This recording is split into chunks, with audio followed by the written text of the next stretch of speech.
Hi, people, dear all.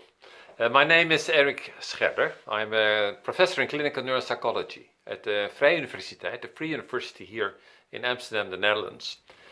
When you are looking at literature on children, children that are maltreated, children that grow up with from the very onset of their lives in an impoverished environment, with a lack of empathy, having no parents or having no friends, no peers.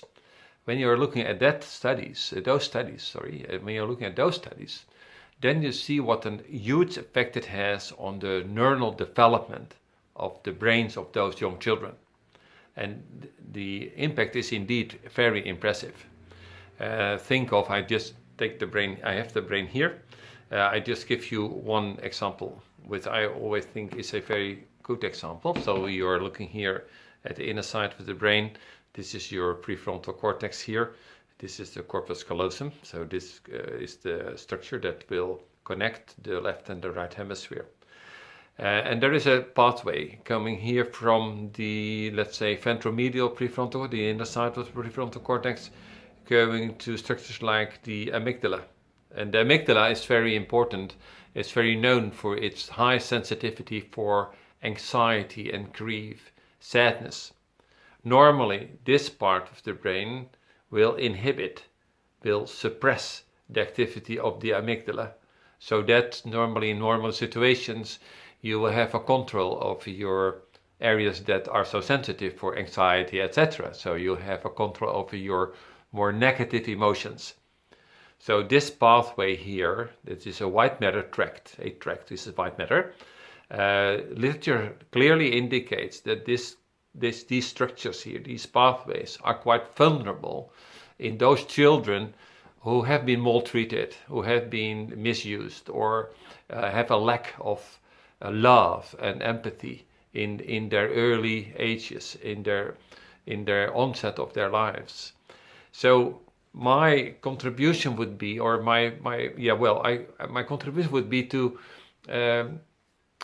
let's say, to discuss with you, or bring into the discussion, how could we, at a local level, as simply as possible, see if we can do something about the restoration, the repair, or let's say the better functioning of those so crucial pathways that are crucial for their own development of empathy, having the feelings of how another child is feeling, something that is crucial for the rest of your life. And there are not that many studies that, let's say, that will fully support those ideas, but you can, at a local level, a very simple level, think of what you can do. And I think that when you are just approaching those children with warmth, with empathy, the fact that the children are feeling again, oh wow, they care for me, they are taking care of me, that you then in that instance, and that when you're successful there, then you appeal to this type of pathways and you give new input, you activate those systems in the hope that they will improve those connections for themselves. So you can do it the pure fact that you can approach those children with warmth and empathy locally, saying those children and have given them the feelings that you care, is extremely important. Another thing you can think of is music.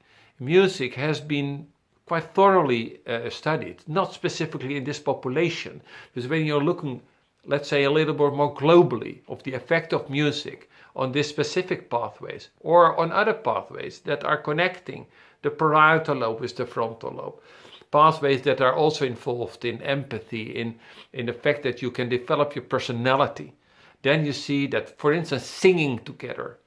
I understand that this sounds very, very simple, but there at that specific location somewhere in the world, in an area full of terror, etc. But if the children can sing together, or people are singing with the children, then you also appeal to those structures. So I can give you much more examples how you can do it at a local level, indeed in a very simple way, but still, if you are successful, you will appeal exactly to those structures and those pathways, neuronal systems that are so crucial for the further development of their brain, so also for their further development in life. So my suggestion would be, could we think of simple programs that could be executed immediately without, let's say, having first a lot of need to have a lot of money or grants that we first need that money. No, you can do it only if there are people there who are prepared to pick up those ideas and make a, let's say, more continuous program with empathy, with warmth, with singing or playing an instrument if it is available. It would be wonderful. Listening to music, playing outside, playing together. Wonderful. So that would be my contribution from a perspective of brain development and the fact that those children already are, let's say, not at that level that they should be in a normal when they had the chance to have a normal development. Okay, so good luck with everybody. I would like to contribute again and again if you think that would be an idea to further develop. So good luck and see you later. Bye-bye.